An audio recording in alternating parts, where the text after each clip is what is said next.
இன்றைய ஆத்மீக தேன். சங்கீதம் 145:14 உங்களுக்காக நான் வாசிக்கட்டும். கர்த்தர் விழுகிற யாவரையும் தாங்குகிறார், மடங்கடிக்கப்படுகிற யாவரையும் தூக்கி விடுகிறார். ஆம் பிரியமானவர்களே, என் தேவனாகிய கர்த்தர் சர்வ வல்லமை உள்ளதான தேவன்.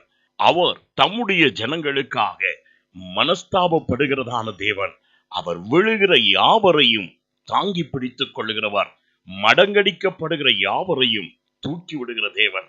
ஆம், என் தேவனாகிய கர்த்தர் உன் வலது கரத்தை பிடித்து பயப்படாதே துணை நிற்பேன் என்று சொல்கிறதான தேவன் உன் வாழ்வில் இருக்கிற எல்லா சிறுமைகளிலிருந்து உன்னை தூக்கிவிட வல்லவராய் இருக்கிறார். நீ மடிந்து போகாதபடி, மடங்கி போகாதபடி, விழுந்தேன் இனி ஒரு காலமும் என் வாழ்விலே மேல் வர மாட்டேன் என்று சொல்லி சந்தேகத்தின் அபதொனி செய்யாதபடிக்கு என் தேவனை குறித்து மேன்மை பாராட்டிக் கொண்டே இரு. அவர் தாமே உன்னை தூக்கி விடுகிறவர். ஆம், என் தேவனாகிய கர்த்தர் உன்னோடு இருக்கும் பொழுது நீ ஏன் கலங்குவானேன்? அவரே உன்னுடைய எல்லா சிறுமையையும் அறிந்தவர். உனக்காய் தம்மையே தாழ்த்தினதான தேவன் உன்னை தூக்கிவிட அவர் வல்லவராயிருக்கிறார். மனம் சோர்ந்து போகாதே, அவர் மேல் நம்பிக்கையாயிரு. அவரே மடங்கடிக்கப்பட்ட உன்னுடைய வாழ்க்கையிலே நன்மைகளை தந்து உயர்த்தி வைக்க வல்லவராயிருக்கிறார். நான் உங்களுக்காய் ஜெபிக்கட்டும்.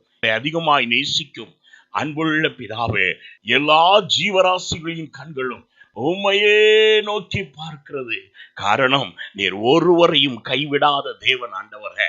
ஆம் தகப்பனே, கர்த்தாவே, என் கால் சறுக்குகிறது என்று சொல்லும் பொழுது உம்முடைய கிருபை எங்களை தாங்கி பிடித்துக் கொள்கிறதா இருக்கிறபடியால் நன்றி.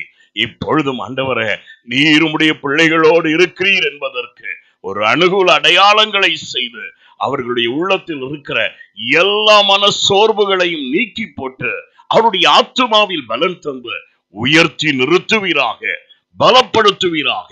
இயேசுவின் நாமத்தில் பிதாவே, ஆமென்.